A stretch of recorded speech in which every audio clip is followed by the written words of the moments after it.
Assalomu alaykum barchaga. Selina Cake kanaliga xush kelibsizlar. Bugun sizlar bilan birgalikda yumshoqqina va ajoyib chiqadigan olmali pirog tayyorlab olamiz. Buning uchun bizga kerak bo'ladi 2 stakan un, 200 gram margarin, 4 dona tuxum. Birinchi bo'lib ishimizni un va margarinimizni uvoq holatga keltirishdan boshlaymiz.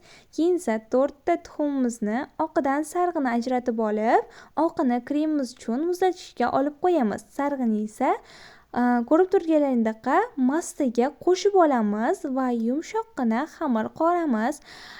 Va bundan tashqari massamizga boshqa un solmaymiz, chunki o'zi unimiz yetarli va agar solsak, pishgandan keyin xamirimiz tez qotib qolishi mumkin.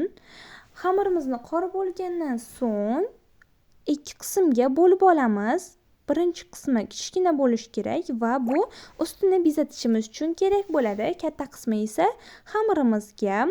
Bularni muzlatishga yarim soatga olib qo'yamiz va shu payt mobaynida tuxumimiz oqini tayyorlab olamiz. Xuddi krem holatiga keltirib, oppoq holatga kelishi kerak va oz-ozdan shakarimizni ham qo'shib turamiz, lekin ko'p qo'shmaymiz, chunki xamirimiz uchun suyuq krem kerak bo'lmaydi, faqatgina quyuq bo'lishi kerak. Keyin esa olmalarimizni qirg'ichdan chiqarib olamiz, mayda holatga keltiramiz. Keyin xamirimizni yarim soat tingandan so'ng shunaqa dumaloq shaklda qolipimizga moslab yoyib olamiz va chetlarini to'g'rilab olamiz. Keyin xamirimizga kremimizni yarmini solib, yaxshilab surkab chiqamiz.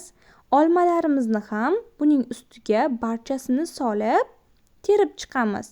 Keyin esa kremimizning 2,5 ham xuddi videoda ko'rsatilgandek qilib ustiga surkab chiqamiz.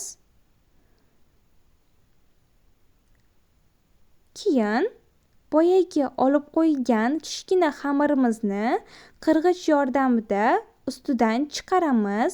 Katta tishlisda chiqarsalaring juda ham chiroyli va ajoyib chiqadi. Shunaqa holatga keltirib chiqarib olamiz va 180 gradusga 20-25 daqiqaga pechga jo'natamiz.